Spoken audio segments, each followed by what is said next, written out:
The team spent a lot of time focusing on creating a combat system that would feel both fresh but familiar, yet also be thematically appropriate and not overly complex. They must mean more fresh than familiar, because I've never seen such an unfamiliar sight in my Silent Hill career.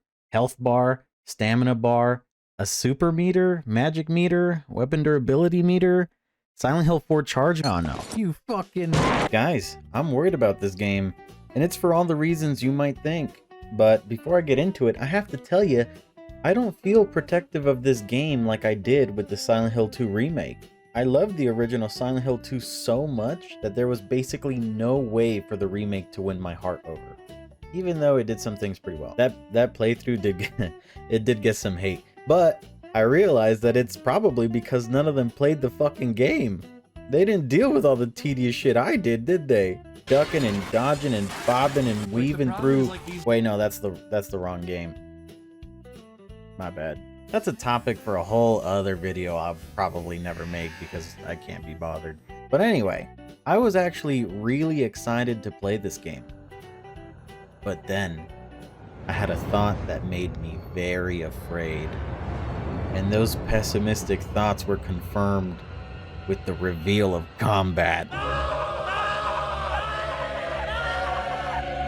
Oh, is that a shockwave? What in the arcade hell is this?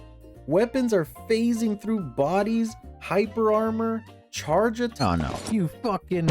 I know that in the business of modern gaming, we gotta make sure everyone can Dark Souls dodge and run out of stamina, but how exactly is this fresh?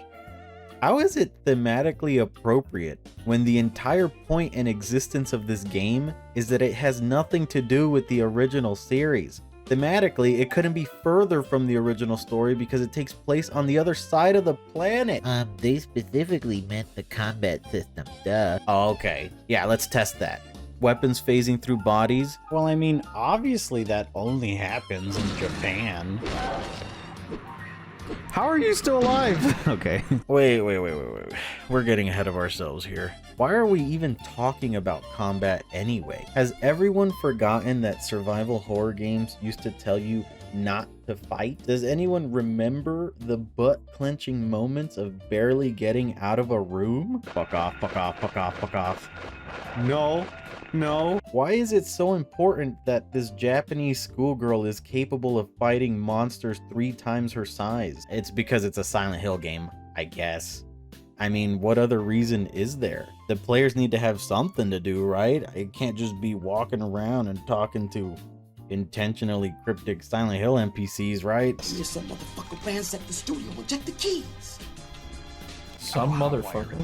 No problem. That's not gonna work. Why? You need keys. Combat is supposed to be a last resort, guys. It's not supposed to be the star of the show. In a regular playthrough of Silent Hill 2, I might get 60-ish monster kills, and that's because I've beaten the game dozens of times and I like to swag on fools. Gotta do it with the OG, you know?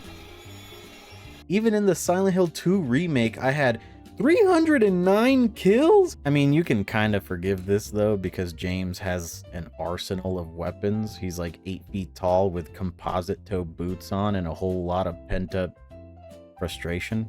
A Japanese high school girl wearing a cute sailor uniform though? Log, this is a video game. It doesn't have to be realistic. Right. Throwing a HUD on the screen is all for the sake of fun gameplay. It doesn't need to be realistic. After all, there's only so many realism points a game is allowed to invest, and if we put them towards making combat make sense, we wouldn't have enough to put towards the super cool and awesome fabric tearing technology so that gooners might see a bit of underboob in certain situations. Oh yeah. And this might seem like I'm nitpicking, but I don't really care if my main character can crush a mannequin into a sphere and slam dunk it at the basketball court behind the cafe in the alleys of Silent Hill 1. But all these little things add up, and none of the gameplay mechanics shown are really conducive to an environment that is going to scare me.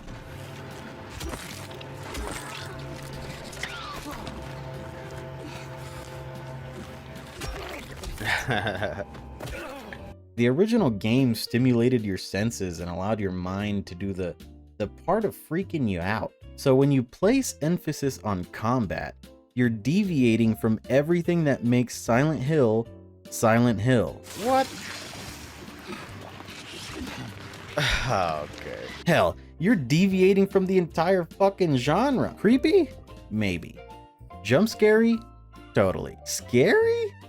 I mean, the monster design is great. It's creepy and effective, and I'm sure it has plenty to do with the main character's guilt, because that's what Silent Hill is about. Everybody knows it was never about the cult, even though 3 of the 4 mainline games are about the cult, and only Silent Hill 2 is about James. What about the other games? What about them? The best one is probably Origins, and that one is about the cult. The others are about, like, the main character wrestling with their boring and uninspired personal guilt that may or may not be their personal guilt, and it may not have even happened because they're poorly written stories. I'll see you in hell. Cupcake. Inspired by James Sunderland. All I'm trying to say is that I am not blinded by my love for this series, and I'm also not overprotective of this game like I was with Silent Hill 2's remaster. This lets me look at the full package of what has been shown objectively, without prejudice, and these are my honest to God thoughts. I've been playing so many indie horror games the last few years that I'm used to seeing really cool and unique stuff all the time. I'm also unemployed, so the fact that this game is likely gonna cost me like $80 puts me in like this weird position where I feel I need to be more critical of the media that I consume. But dude, we traded PT for Silent Hill F, and you're going to pay $80 for it? You're gonna pay $80 and you're gonna love it, ya bitch. When there are indie horror games like Mothered, I'm Scared, Midnight Scenes, Fear and Hunger, Growing My Grandpa, etc., etc., the list goes on and on. When there are games like these that when you add the price of them all together, you barely reach half the current asking price of a AAA game. It makes you look at things a little different. Silent Hill F can't just be good. It has to be great or there's no point. That's why I'm so worried about this game. The focus on this game should be about being the scariest game of all time, and I just don't see or hear that in what's been shown.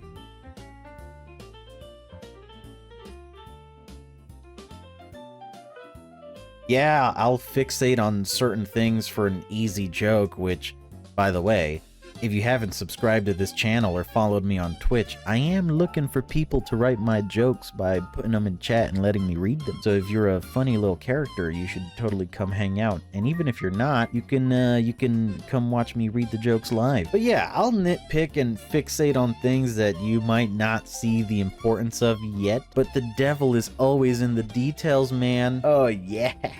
Combat is one nitpick of many, but when you stack enough of these debuffs, what you end up with is a tedious game that will not scare you. Stop forcing me to engage in honest combat with monsters and then gaslight me by calling it thematically appropriate. Stop padding your games so that they're multiple times longer just for the sake of pretending to give us a game worth the asking price. Stop focusing on things that aren't actively making your game more scary.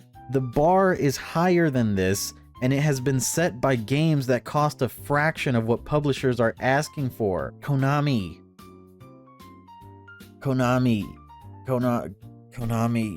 you're in danger, dude. Wake up. The gamble is less in favor of the house than it used to be. How many times do you think you can re-release games before people realize they've bought Metal Gear Solid 3 6 times if you count Subsistence?